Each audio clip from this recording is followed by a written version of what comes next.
The Texas Chain Saw Massacre introduced audiences to one of horror cinema's most terrifying figures, Leatherface, the mask-wearing killer who turned human remains into grotesque artifacts. Unlike supernatural villains, Leatherface's horror stems from his grounding in reality, specifically in the crimes of Ed Gein, whose case remains one of the most disturbing in American criminal history. Understanding this connection reveals how real-world tragedy transforms into cultural mythology, and why certain horrors never quite release their grip on our collective imagination.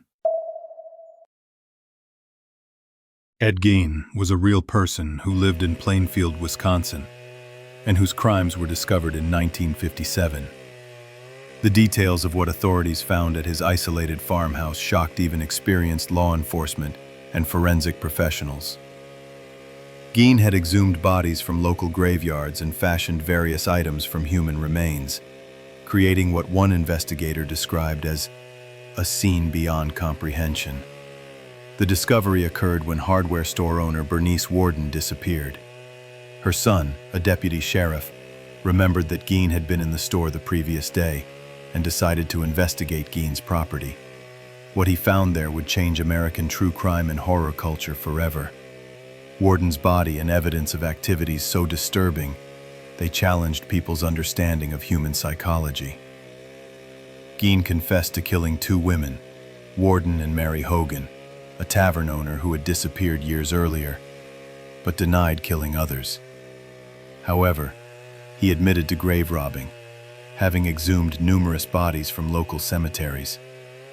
The items he created from human remains included masks made from facial skin, bowls fashioned from skulls, and various pieces of furniture upholstered with human skin. These weren't acts of typical violence, but something more psychologically complex, an attempt to deal with profound psychological damage through increasingly disturbed behavior. Gein was found legally insane and spent the remainder of his life in psychiatric institutions, dying in 1984. His case became a touchstone for understanding extreme psychological breakdown and its manifestations.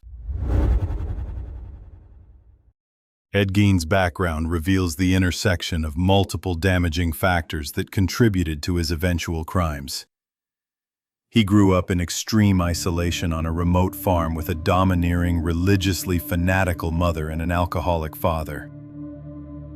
His mother, Augusta, controlled virtually every aspect of his life, instilling beliefs that women, except herself, were inherently sinful, and that the outside world was dangerous and corrupting. This psychological prison created profound developmental damage. Gein had virtually no normal social interactions, no healthy relationships, and no framework for understanding human connection outside his mother's twisted teachings.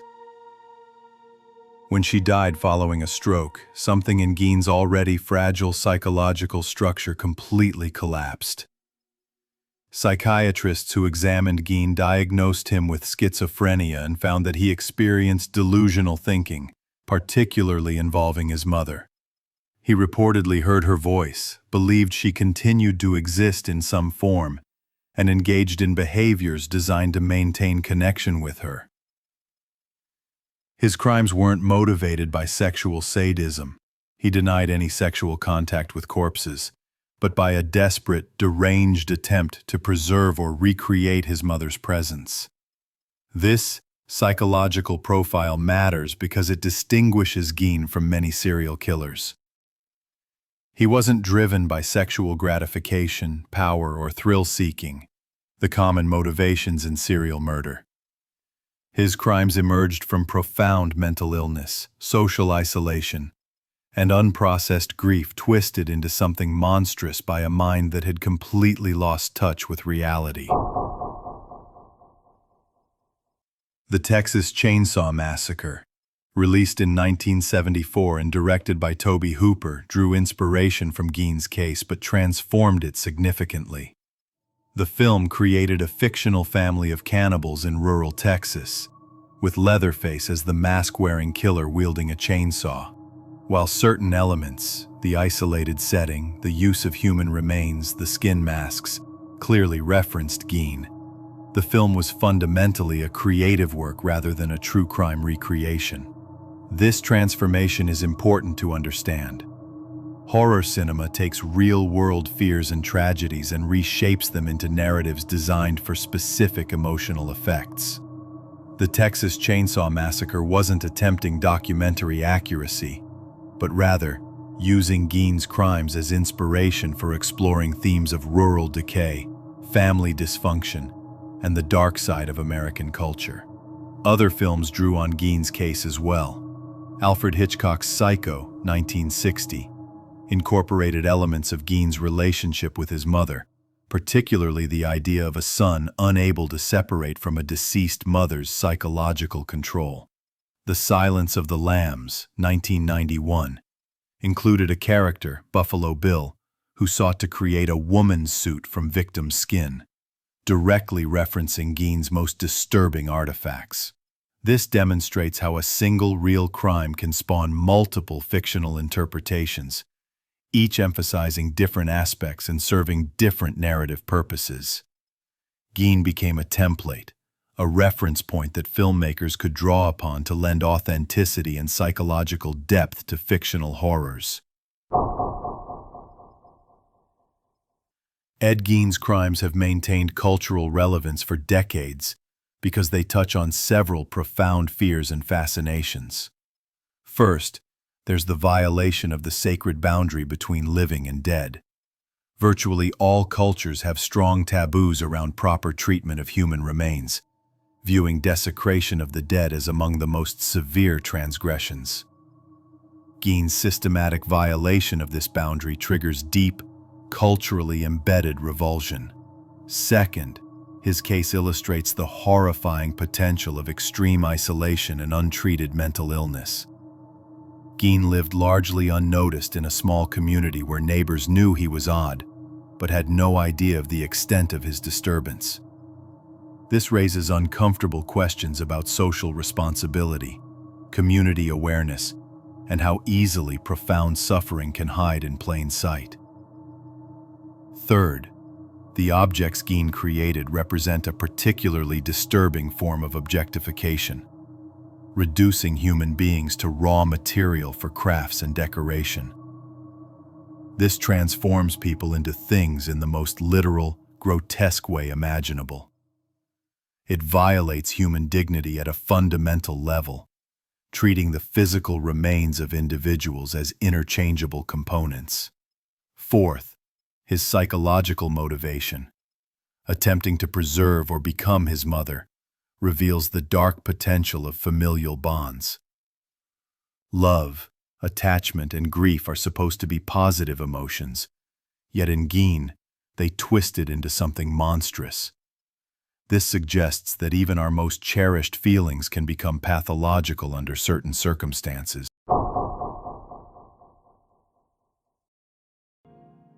When Gein's crimes were discovered, media coverage was extensive, though newspapers of that era were somewhat restrained compared to contemporary true crime reporting. Still, the case generated enormous public interest and quickly entered popular consciousness. The small town of Plainfield was overwhelmed by curiosity seekers, journalists, and those fascinated by the macabre. This public fascination reveals something about human psychology, our simultaneous repulsion and attraction to extreme transgression.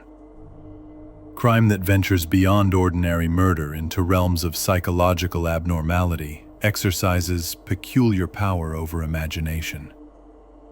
We're horrified, yet compelled to understand what could drive someone to such acts. Gein's farm eventually burned down under mysterious circumstances, with many suspecting arson by locals who wanted to erase this stain on their community. His car was sold and displayed as a carnival attraction, an unsettling example of how tragedy becomes entertainment, how horror is commodified for profit. This commercialization of suffering raises ethical questions about appropriate responses to real crime. The media coverage also contributed to mythology and legend. As stories circulated and details were reported, embellished, and misremembered, the true story became increasingly difficult to separate from accumulated folklore. This process mirrors how real events transform into cultural narratives that serve purposes beyond simple historical record. Gein's case profoundly influenced horror cinema, not just through specific films inspired by his crimes, but by establishing certain archetypes and themes that became central to the genre. The isolated rural setting, the transgressive use of human remains, the psychologically damaged killer with a traumatic backstory. These elements became standard components of horror narratives. The Texas Chain Saw Massacre, in particular, established or refined several horror conventions. The group of young people venturing into dangerous territory, the isolated house of horrors, the family of killers with their own twisted internal logic. These became templates repeated and modified countless times in subsequent films. Leatherface himself became iconic through specific visual and behavioral elements. The skin mask creates instant revulsion while also suggesting psychological complexity. The killer who hides behind victims' faces, who literally wears other identities. The chainsaw adds visceral threat and loud, chaotic energy.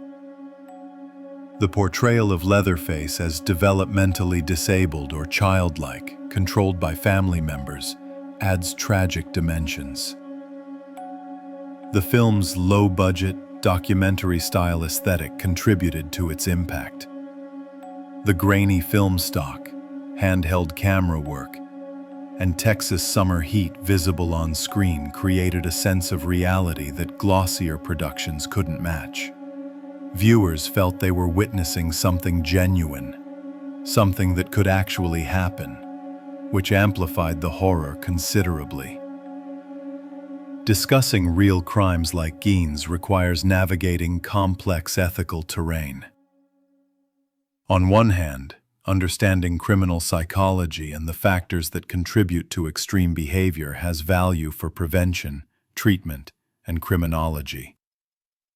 On the other, there's risk of sensationalizing suffering, exploiting tragedy for entertainment, or diminishing victims' humanity by focusing primarily on perpetrators. The victims in Gein's case, both those he killed and those whose graves he violated, were real people whose lives and deaths deserve respect. Media coverage and cultural representations often focus almost entirely on Gein himself, with victims reduced to footnotes or objects.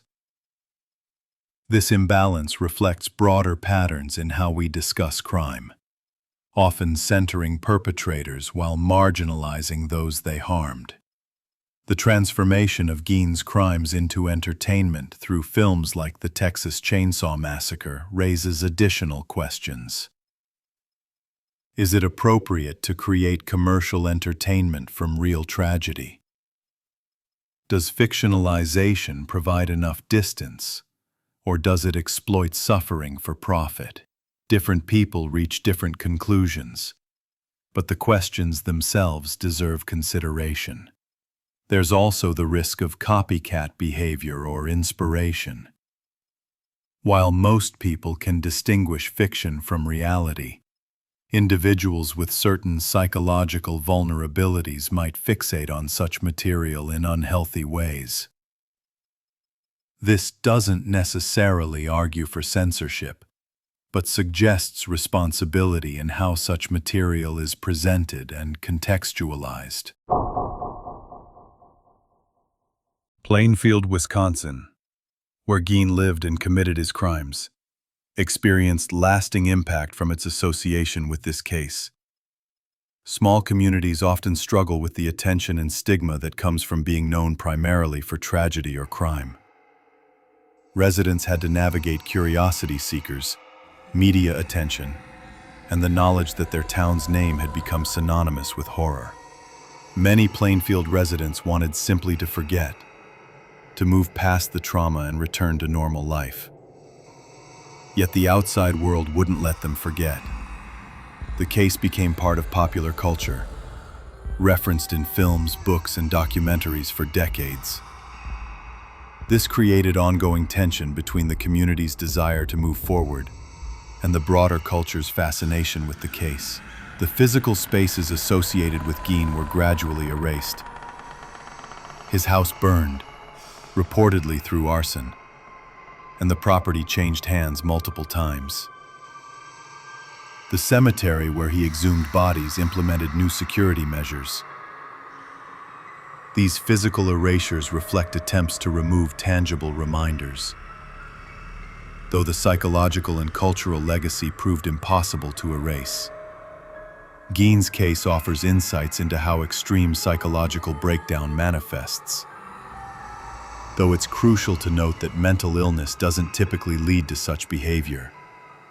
The vast majority of people with schizophrenia or other serious mental illnesses are not violent and are more likely to be victims than perpetrators of violence. What made Gein's situation particularly dangerous was the combination of factors: severe mental illness, complete social isolation, profound childhood trauma, and absence of any intervention or treatment.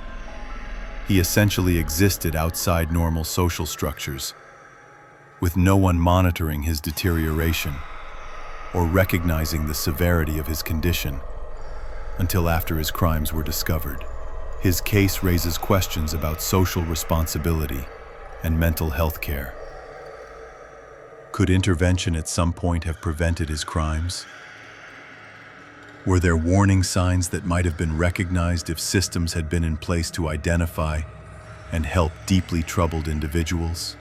These questions remain relevant for contemporary discussions about mental health infrastructure and community responsibility. The Texas Chain Saw Massacre and films it inspired helped establish what became a common horror archetype: the rural killer, or family of killers in an isolated setting, representing a dark underside to rural America. This archetype taps into urban anxieties about rural areas and class tensions between cosmopolitan and rural populations. These films often portray rural characters as backwards, violent, and threatening, representations that rural Americans sometimes find offensive and dehumanizing. The archetype can reinforce stereotypes and prejudices, suggesting that isolation and rural life inherently breed danger. This is, of course, a dramatic exaggeration that doesn't reflect the reality of rural communities. However, the archetype also explores legitimate themes about economic decline, geographic isolation, and communities left behind by modernization. Rural areas in America have faced significant challenges: economic hardship, population loss, limited services including mental health care. Horror films sometimes process these realities through extreme metaphor, using violence and transgression to explore social breakdown. One reason Gein's crimes and films inspired by them remain so disturbing is their focus on the physical body as material to be used and transformed. This represents a particular kind of horror, not supernatural, not based on violence alone, but on violation of bodily integrity and humanity's physical form. The use of human skin as material for masks and other objects strikes at fundamental ideas about personhood and dignity. The body, particularly the face, is closely tied to identity and individuality. reducing bodies to raw material, treating them as objects to be crafted and used, represents profound dehumanization. This embodied horror also works because it's viscerally imaginable. Unlike supernatural threats, we can too easily picture these violations happening to physical bodies, including our own. The specificity and materiality of the horror. Skin, bones, physical remains, grounded in reality in ways that make it harder to dismiss as pure fantasy. Decades after Gein's crimes and the original Texas Chain Saw Massacre, both continue generating cultural commentary and analysis. Interest. New generations discover the film and research the real case, finding resonance in themes that prove surprisingly durable across changing cultural contexts. Reflection. Contemporary true crime media has brought renewed attention to historical cases like Gein's, with podcasts, documentaries, and streaming series exploring psychological profiles and cultural impact. This represents both genuine interest in understanding criminal psychology and potentially problematic entertainment value drawn from real tragedy. Moral questioning. The ethical questions raised by Gein's case remain relevant. How do we balance understanding criminal behavior with respecting victims? How do we responsibly engage with disturbing material without sensationalizing or exploiting it? What responsibility do media creators have when drawing inspiration from real crimes? Gravity. Ed Gein's crimes represent one of the most disturbing cases in American criminal history, not because of the number of victims, relatively few compared to many serial killers, but because of the nature of his acts and what they revealed about the human mind's capacity for breakdown.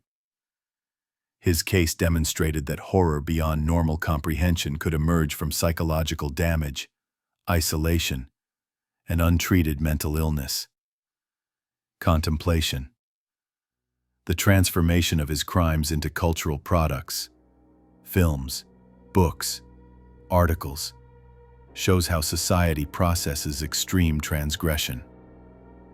We tell stories about such cases, create fictional versions, and analyze them endlessly, attempting to understand, to contain, to make meaning from the incomprehensible. This process serves psychological and cultural functions, though it also risks exploitation and sensationalism. Recognition. Leatherface, the fictional character inspired partly by Gein, has become a horror icon separate from his origins. Most people familiar with the Texas Chain Saw Massacre don't know about Ed Gein. Just as many who know Gein's story haven't seen the film. The real and fictional have diverged while remaining connected through cultural history. Wisdom. What we learn from examining this connection is that horror often has roots in reality. Not because monsters actually exist, but because human psychology and behavior can produce acts that seem monstrous.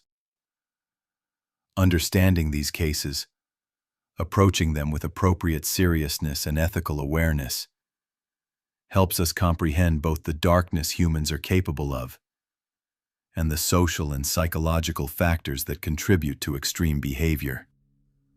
Hope. The most important lesson isn't about the horror itself, but about prevention. Recognizing that isolation, untreated mental illness, and childhood trauma create risk factors that society has responsibility to address. Ed Gein's case represents a catastrophic failure of family, community, and society to identify and help a deeply troubled person before tragedy occurred. Determination. We cannot erase this history or its cultural legacy. What we can do is engage with it thoughtfully, respectfully, and with awareness of both the real human suffering involved and the broader lessons about psychology, society, and our shared responsibility to identify and help those struggling with severe mental health challenges. Solemnity. The horror of Ed Gein lies not just in what he did, but in how completely systems failed both him and his victims. A failure we must work to prevent from repeating.